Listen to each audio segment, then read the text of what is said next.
Item analysis के क्रम में हम लोगों ने देखा कि आइटम एनालिसिस के तीन एस्पेक्ट थे, तीन की कंसेप्ट थे जिसके माध्यम से हम लोग आइटम को एनालाइज कर सकते थे। उसमें पहला था आपका डिफ़िकल्टी लेवल, दूसरा था डिस्क्रिमिनेटिंग पावर और तीसरा था इंटरनल कंसिस्टेंसी। चूँकि हमने शुरू में ही कहा कि मोस्ट ऑफ दी, ये तो नहीं कह सकते हैं कि सब, most of the standardised test are objective and multiple choice, और परीक्षा दे के आपको भी ये अनुभव हो गया। So not only difficulty level, discriminating power and this internal consistency, we can also say that the distractor analysis is also an integral part of item analysis। ठीक है, आइटम एनालिसिस एक पार्ट है टेस्ट स्टैंडर्डाइजेशन का। तो test standardisation का जो item analysis है उसमें तीन की बात हम लोगों ने यहाँ की थी, और मैं ये चौथा भी जोड़ रहा हूँ इसलिए कि मोस्ट ऑफ दी जो टेस्ट होते हैं उसमें मल्टीपल चॉइस आइटम्स वाले ही टेस्ट को स्टैंडर्डाइज हम लोग करते हैं। सो एज यू नो कि जब हम मल्टीपल चॉइस आइटम देते हैं तो item number 1 2 n whatsoever it may be, A B C D चार चॉइस अमूमन ट्रेंड है। अब मान लीजिए हाइपोथेटिकली कि ए सही है, तो ये क्या है, तीन, इसको बोलते हैं डिस्ट्रैक्टर। और इसका पर्पस क्या है कि जो लोग एग्जैक्टली आंसर को नहीं जानते हैं वो इससे डिस्ट्रैक्ट होंगे। मतलब ये रोकता है वैसे लोगों को जो थोड़ा बहुत जानते हैं, न के बराबर जानते हैं, राइट आंसर को टिक करने में या अटेन करने में। So this is the function of distractor. और डिस्ट्रैक्टर के निर्माण में बड़ी मेहनत करनी पड़ती है। जैसे मान लीजिए कि कोई आइटम ऐसा है, मैथ्स का एक क्वेश्चन लेते हैं कि 20 × 5, ऑब्वियस है कि इसके यहाँ राइट साइड में 0 होगा। तो जब एक ही आइटम ऐसा होगा जिसमें 0 होगा तो बाकी 3 डालने का कोई मतलब नहीं है, इसको टिक कर देगा। तो करते क्या है कि 3-4 डिजिट तक कैलकुलेट करके। अब मान लीजिए कि डंडी मार्च कब हुआ था, तो डंडी मार्च तो गांधी के समय की घटना है। बच्चे मतलब डिस्ट्रैक्ट तभी होंगे जब उसके आसपास का। अब मान लीजिए कि अब कोई ऐसी चीज़ आप डाल देते हैं जो बहुत पहले का है, स्वतंत्रता के पहले का है, या स्वतंत्रता आंदोलन के पहले का है, या फिर एंशिएंट से आपने डाल दिया, हर्षवर्धन के समय से डाल दिया, तो वो डिस्ट्रैक्ट नहीं करेगा। हम समझते हैं कि आप डिस्ट्रैक्टर का मतलब समझ रहे होंगे कि उसका। अब ये तो हो गया कि distractor is also an integral part of the test standardization because most of the tests are being standardized, that is of multiple choice items।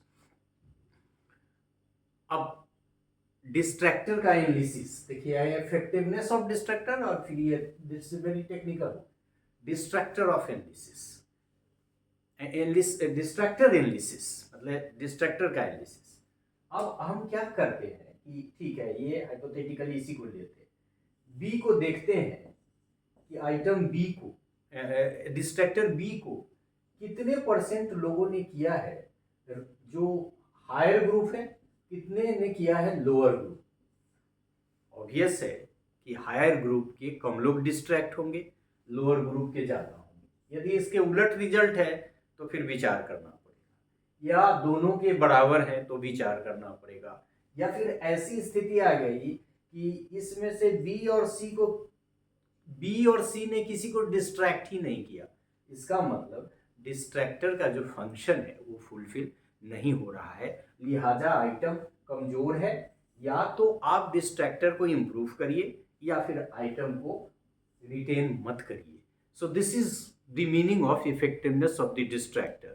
So a distractor is good if it distracts more students from the lower group than the upper group. जैसा कि हमने कहा आपको, the distractor which is not selected, attempted at all or very rarely attempted is to be revised. और हमने ये कहा कि या तो आप रिवाइज करिए और नहीं तो डिस्ट्रैक्टर के बेसिस पे भी आप आइटम को डिस्कार्ड करेंगे, अटेन नहीं करेंगे. और एक चीज़ और कि नॉन फंक्शनल डिस्ट्रैक्टर हो या अपर ग्रुप के लोगों को ज़्यादा डिस्ट्रैक्ट कर रहा है तो दैट्स ए पुअर डिस्ट्रैक्टर. या फिर ऐसा भी हो कि दोनों ग्रुप को सेम रूप से डिस्ट्रैक्ट करता है. मतलब तीन चीज़ नहीं होना चाहिए. अपर ग्रुप में कम लोगों को डिस्ट्रैक्ट करे, लोअर में ज़्यादा करे, फंक्शनल हो, कम से कम कुछ लोग तो हर डिस्ट्रैक्टर से डिस्ट्रैक्ट हो. और फिर यदि दोनों ग्रुप को सेम रूप से लोअर और हायर ग्रुप को डिस्ट्रैक्ट करता है तो ये भी पुअर है. और इसके एनालिसिस के लिए किसी कॉम्प्लेक्स फार्मूला की ज़रूरत नहीं है. लेकिन एक चीज़ और कि ये प्रभाव डालता है और ये है कि poor distractor tends to lower the difficulty value of an item. ये आप जान लीजिए, इस स्लाइड में यहाँ मेंशन नहीं किया हुआ है. स्लाइड शो में भी आप देखेंगे तो डिस्ट्रैक्टर में 2 ही बुलेट है. बाकी आप चूँकि बहुत टेक्निकल नहीं है तो एक तो फार्मूला इसका कोई विशेष नहीं है और है तो यही कि सारे हर आइटम के 3 डिस्ट्रैक्टर जो होंगे, यदि 4 हमने लिए हैं अल्टरनेटिव्स तो उन तीनों का अलग अलग एनालिसिस. तो इस तरह से लंबा एनालिसिस इसको करना पड़ेगा. अपर लोअर देखना पड़ेगा, किसको किया, लोअर ग्रुप को कम किया है कि ज़्यादा किया है, फिर दोनों को बराबर नहीं तो किया है, या कोई ऐसा है जिसको किसी ने नहीं किया है. इसके आधार पे हटाएंगे. लेकिन जानना यह है कि डिस्ट्रैक्टर निकालने का जो तरीका है वो कॉम्प्रिहेंसिव है. फार्मूला कोई ऐसा नहीं है, लेकिन ये प्रभाव डालता है डिफ़िकल्टी वैल्यू पे. यदि डिस्ट्रैक्टर फंक्शन फुलफिल नहीं हो रहा है तो ये सामान्य घटना नहीं मान सकते हैं सिर्फ ये कि ठीक है डिस्ट्रैक्टर नहीं हुआ. It is very much correlated with the difficulty value. So it is very important. So in this way we could learn about the distractor, and we could also conclude that since most of the standardized tests are of multiple choice nature, objective type, so not only these 3, that is difficulty level, discriminating power and internal consistency, are the integral factor of item analysis as a concept. There is the 4th factor as well, and that is distractor analysis. So we can conclude that there are 4 key aspects of an item analysis, that is difficulty level, discriminating power, internal consistency, and now we have added that is distractor analysis. So thank you for this part of the lecture. Thank you.